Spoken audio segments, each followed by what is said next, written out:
لیکن اریج کے تیز کان سن چکے تھے۔ تمہارے باپ کا نہیں کھاتی سمجھی، اپنا منہ بند رکھو، میرے کھانے پہ نیت نہ رکھو، میں نہیں دے رہی۔ اب وہ منہ بنا کے بولی، ابے چپ کر جا، کیوں پنگا لے رہا ہے آفت سے؟ ان کے لیڈر نے دانت پیس کر کہا۔ اریج نے کھانا کھانے کے بعد ان سب کی طرف دیکھا، وہ بھی اسی کو دیکھ رہے تھے، جیسے پوچھنا چاہتے ہو اب کیا ٹھونسو گی؟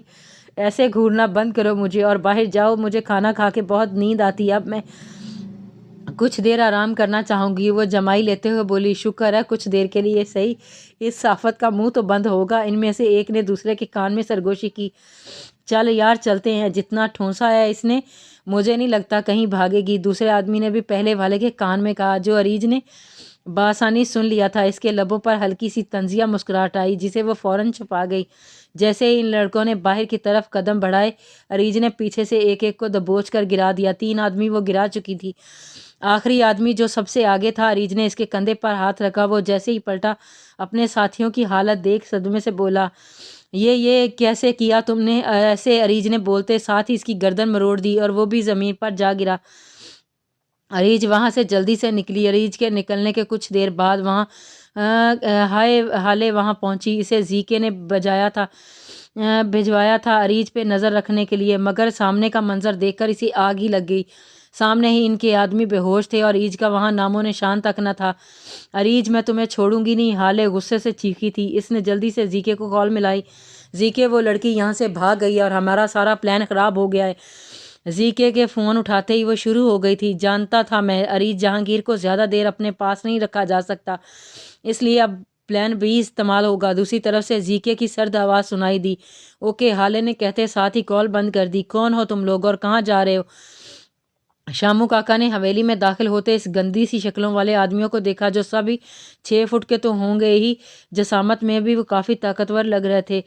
وہ تربان بھی 13-14 سال تھے، جس کے ہاتھوں میں بڑی بڑی گنز تھیں۔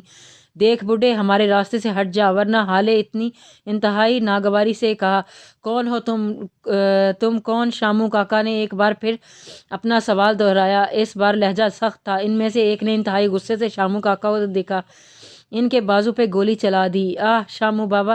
شامو کاکا کی چیخ پوری حویلی میں گونجی تھی، ساتھ ہی گولی کی آواز سے بھی فضا میں شور پیدا ہوا تھا۔ شامو کاکا کی آواز سن کر حویلی کی سب خواتین جو بی جان کے کمرے میں تھی ایک دم دل تھام کے رہ گئی تھیں۔ انہیں پہلے ہی کسی انہونی کا ڈر لگا ہوا تھا، اوپر سے گولی چلنے کی آواز پر وہ سب باہر کی طرف بھاگیں۔ سامنے کا منظر دیکھ حویلی پر جیسے قیامت ٹوٹی ہو۔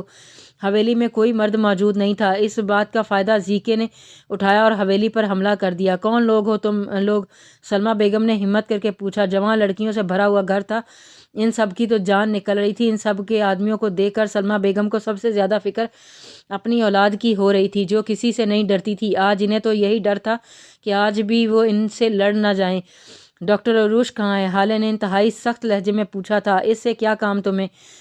ریحانہ بیگم کو تو جان ہی نکل گئی تھی اپنی بیٹی کا نام ان کے منہ سے سن کر۔ جتنا پوچھا بس اتنا بتا دو ورنہ جان سے جائے گی۔ ایک آدمی انتہائی بدتمیزی سے بولا، دیکھو میری بچی کو کچھ نہ کہنا۔ ریحانہ بیگم ہاتھ جوڑ کر بولی۔ جب اس نے انہیں اپنے پاؤں سے ٹھوکر ماری اور ساتھ ہی عروش کو ویڈیو بھی بھیجی۔ ریحانہ بیگم گرتی اس سے پہلے صفا انہیں سنبھال چکی تھی۔ او بہن سے کی اولاد، تیری ہمت کیسی ہوئی ہمارے گھر میں کھڑے ہو کے ہماری مامی کو ہاتھ لگانے کی؟ مروہ نے اسے گھور کے دیکھتے ہوئے کہا، لڑکی تم؟ او ہیلو، تمیز سے بات کرو، بہن ہے میری اور ایک قابل لائر بھی ہوں، چاہے تو 2 منٹ میں تمہیں تمہاری نانی یاد کروا دیں گے۔ بہت دیکھے تم جیسے۔ صفا نے اپنے بازو فولڈ کرتے ہوئے کہا، تم کہاں منہ اٹھا کے چل دی؟ نظر نہیں آ رہا ان کے پاس ہاتھ میں گنز ہیں؟ کیوں مرنا ہے مارنا ہے تم نے؟ اور بھائی آپ لوگ جاؤ، جو چوری کرنا ہے کر لو، مگر پلیز میری آئس کریم نہ لے کے جانا، اسے چھوڑ دینا، وہ میرا پہلا اور آخری عشق ہے۔ حیا نے صفا کے بازو سے پکڑ کر اسے روک لیا، شان بے نیازی سے سامنے والوں کو چوری کا حکم بھی دے دیا۔ بازو چھوڑو میرا، دماغ سے پیدل لڑکی اپنی آئس کریم کی پڑی ہے اور تم لوگ ایک باپ کی اولاد ہی تو مقابلہ کرو مجھ سے۔ گن پکڑ کے تو کتا بھی خود کو شیر سمجھ لیتا ہے۔ صفا کا بس نہیں چل رہا تھا، وہ خود کو چھڑوا کے سامنے والوں کا حشر کر دے۔ اف، یہ پاگل لڑکی، بیٹا سنبھالو اس کو، یہ وقت غصے سے کام نہیں لینے کا ہے۔ ریحانہ بیگم نے ساتھ کھڑی مروہ کو کہا، جو فی الحال سارا تماشا دیکھ رہی تھی۔ ہاں کچھ زیادہ ہی گرمی ہے اس خانزادی کے خون میں، چلو تمہاری یہ خواہش بھی پوری کر دیتی ہوں، چلو میرے شیرو نوچ لو اس چڑیا کو۔ حالے نے چہرے پر شیطانی ہنسی سجا کے اپنے پیچھے کھڑے آدمیوں کو آرڈر دیا، یہی حویلی کی عورتوں پہ جیسے پوری حویلی آ گری ہو۔ نہیں نہیں پلیز میری بچی کو کچھ نہ کہنا، ابھی نادان ہے۔ میں معاملہ اف یار مما جی یہ ایموشنل ڈرامہ بند کریے، 4-5 لنگور ہمارا کچھ نہیں بگاڑ سکتے، میں تو دیکھوں کیسے ہاتھ لگتا ہے یہ میری بہن کو۔ سلمہ بیگم کو ہاتھ جوڑتے دیکھ کر مروہ کا ضبط ٹوٹا تھا، اور وہ کہاں اپنی بہن سے کم تھی۔ بالکل آنٹی، آج اگر ہم نے ان گندے انکلوں کو ان کی نانی یاد نہ کروائی تو میں پورا ایک دن آئس کریم نہیں کھاؤں گی۔ حیا نے بھی اپنی محبوب کی قسم اٹھا لی تھی۔ سلمہ بیگم کا دل کیا اپنا سر پیٹ لے، جیسے تھوڑا بہت سمجھدار سمجھتی تھی، آج وہ بھی صفا کی طرح غصے میں غلط موقع پر اپنی زبان کا استعمال کر رہی تھی۔ عریج وہاں سے سیدھا عروش کے پاس آئی تھی۔ عروش جو عریج سے مل رہی تھی، اس کے موبائل کی میسیج ٹیون بجی اور اسے تھوڑا دور گئی اور موبائل چیک کیا جس میں ایک آڈیو آئی تھی۔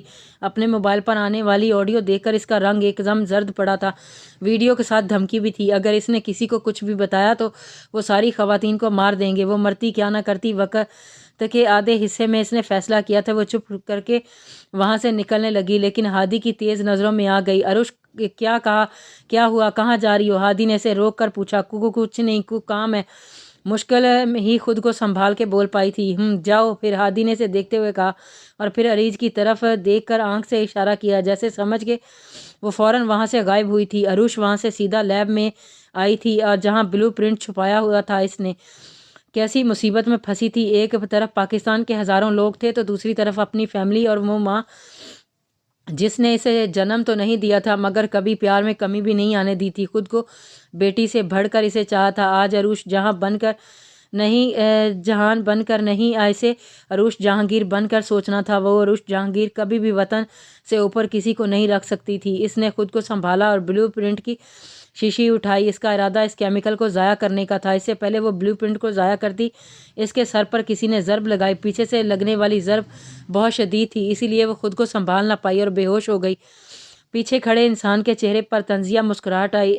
اٹھا کے لے چلو اسے، اب آئے گا مزہ، وہ مکاری سے بولتا ہوا باہر کی طرف چل دیا۔ اس کے آدمی بھی پیچھے ہی عروش کو لیے چل دیے تھے۔ جاری ہے۔